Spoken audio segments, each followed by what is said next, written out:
നമ്മളങ്ങനെ digital volt meter പുതിയത് മേടിച്ച് 100 റുപ്യേ ഉള്ളൂ. കണ്ണൂരിൽ നിന്ന് ഹോൾസെയിൽ ഷോപ്പിൽ നിന്നാണ് മേടിച്ചത്.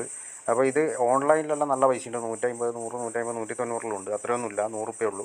വാങ്ങുന്നുണ്ടെങ്കിൽ നിങ്ങൾ ഷോപ്പിൽ നിന്ന് തന്നെ വാങ്ങുക. അതുപോലെ തന്നെ ടെസ്റ്റും ചെയ്യണം. കാരണം ഇതിൻ്റെ ഉള്ളിലുള്ള ലൈറ്റുകൾ ഏതെങ്കിലും പോയിട്ടുണ്ടെങ്കിൽ നമുക്ക് കറക്റ്റായിട്ടുള്ള ഇതിൻ്റെ വോൾട്ടേജ് തിരിയില്ല. അത് ആദ്യം അടിച്ചു പോയതാണ്, ആദ്യത്തെ സാധനം അടിച്ചു പോയതാണ്. അത് 2-2.5 കൊല്ലം നിന്നിന്. ഇത് അത്രയും നിൽക്കൂ, അധികം കൂടുതലൊന്നും ലൈഫ് ഉണ്ടാവില്ല. കാരണം വെച്ചാൽ ഇത് ഫുൾ ടൈം പ്രവർത്തിക്കുന്നതാണെങ്കിൽ അത്ര ഇതിൻ്റെ ഉള്ളിലുള്ള ലൈറ്റൊക്കെ അടിച്ചു പോയാൽ പിന്നെ നമ്മളിത് വെച്ചിട്ട് കാര്യമില്ല. അപ്പോൾ ഇതിൽ 3 വയറാണ് ഉണ്ടായത്. 3 വയർ ഞാൻ 2 വയറിലേക്കാക്കി. അതായത് ഒരു ഗ്രൗണ്ടും 2 പോസിറ്റീവും ഉള്ളത്. അപ്പോൾ 2 പോസിറ്റീവ് വയർ മുട്ടിച്ചാൽ മാത്രമേ ഇത് കത്തൂ. അപ്പോൾ 2 പോസിറ്റീവിൻ്റെ വയർ മാറ്റിയിട്ട് ഒറ്റ പോസിറ്റീവിലേക്ക് ഷോർട്ട് വെച്ചിട്ടാക്കി. അപ്പോൾ ഇതിന് നമുക്ക് ഇഗ്നീഷനിലേക്ക് കൊടുത്താൽ ഇത് നമുക്ക് വർക്ക് ചെയ്യിക്കാൻ പറ്റും. നമുക്കിതൊന്ന് കൊടുത്തു നോക്കാം. അപ്പോൾ നമ്മൾ കീ ഇട്ടിട്ടുണ്ട്.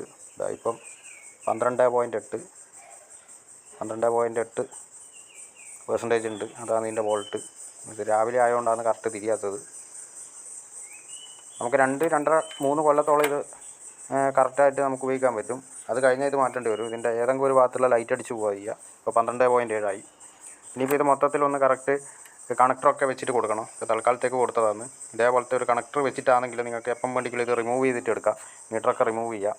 ഈ ഭാഗത്ത് മാത്രമേ വെക്കാൻ പാടുള്ളൂ. കാരണം എന്ന് വെച്ചാൽ ഇത് മഴ കൊള്ളാൻ പാടില്ല. മഴ കൊള്ളാത്ത സ്ഥലത്ത് വെക്കണം. നിങ്ങൾക്ക് ബാറ്ററി അത്ര കീഞ്ഞ് പോകുന്നത് മനസ്സിലാവാൻ പിന്നെ സെൽഫ് കിട്ടുന്നുണ്ടോ എന്നെല്ലാം അറിയാൻ വേണ്ടിയിട്ടാണ് ഇത് വെക്കേണ്ടത്. അല്ലാത്തവർക്ക് വെക്കാതിരിക്കുക, കുഴപ്പമൊന്നുമില്ല. പക്ഷേ എന്നാലും ഇത് വെക്കുന്നത് നല്ല തന്നെയാണ്. നമുക്ക് ബാറ്ററിൻ്റെ അളവ് മനസ്സിലാവും. അതേപോലെ തന്നെ ബാറ്ററിയിലേക്ക് ചാർജ് കയറുന്നുണ്ടോ എന്നൊക്കെ എല്ലാം നമുക്ക് തിരിയും. റണ്ണിങ്ങിൽ 14 വോൾട്ടോളം കയറുന്നതല്ല ഇതിനകത്ത് ശരിക്കും മനസ്സിലാവും. 35 വോൾട്ട് വരെ ഇതിനകത്ത് കൊടുക്കാം. അതുകൊണ്ട് നിങ്ങൾക്ക് വണ്ടിക്ക് വെക്കുന്നതൊന്നും കുഴപ്പമില്ല.